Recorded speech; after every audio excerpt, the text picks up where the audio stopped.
আসসালামু আলাইকুম, সুপ্রভাত সকলকে।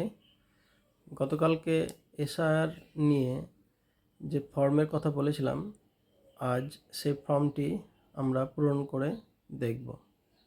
তো চলুন কিভাবে এসআইআর ফর্ম পূরণ করতে হবে আগামী 4 তারিখ থেকে তা আমরা দেখে নিই।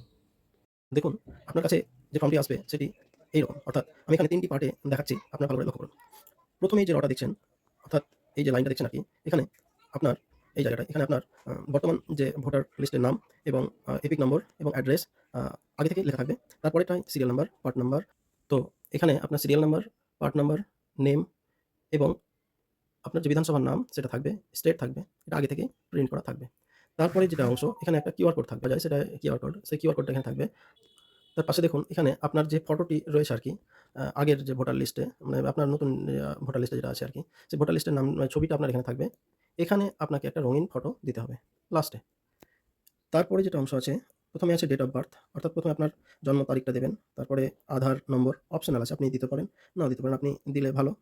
তারপরে মোবাইল নাম্বার, তারপরে আপনার বাবার নাম, ফাদার্স নেম, হ্যাঁ, সবগুলো কিন্তু ক্যাপিটাল লেটারে পূরণ করবেন। অর্থাৎ তারপরে মায়ের নাম, তারপরে mother's epic number, spouse name. আপনি যদি বিবাহিত হন তাহলে আপনার স্বামীর নাম অথবা আপনার স্ত্রীর নাম দিতে হবে আরকি। তারপরে স্পাউস এপিক নাম্বার, অর্থাৎ আপনার ভোটার নাম্বার, আইডি নাম্বার বা আপনার স্ত্রীর আইডি নাম্বারটা এখানে দেবেন। এইটা হচ্ছে যে কি সকলকেই পূরণ করতে হবে। এরপরে যে অংশটুকু রয়েছে সেই অংশটুকু খুবই গুরুত্বপূর্ণ এবং এটা খুব সাবধানে আপনি পূরণ করবেন। এখানে ২ টো পার্ট রয়েছে। তার মধ্যে ১ম যে পার্টটি, অর্থাৎ যেটা দেখতে পাচ্ছেন আরকি, এটা আপনার যদি ২০০২ এ ভোটার লিস্টে নাম থাকে তাহলে পূরণ করবেন। আর যদি আপনার নাম না থাকে ২০০২ এর লিস্টে তাহলে এটা পূরণ করবেন। চলুন দেখে নিই কিভাবে পূরণ করতে হয়। এখানে আপনার নামটা দিতে হবে, আপনার এপিক নাম্বার দিতে হবে। অর্থাৎ ২০০২ এর ভোটার লিস্টের যে এপিক নম্বর আছে সেই এপিক নম্বরটা আপনাকে এখানে দিতে হবে। এখনকারটা নয় কিন্তু। তারপরে আপনার আ রিলেটিভ নেম, অর্থাৎ আপনি আপনার বাবার নামটাই দিবেন এবং এখানে লিখবেন ফাদার বা মায়ের নাম দিতে পারেন।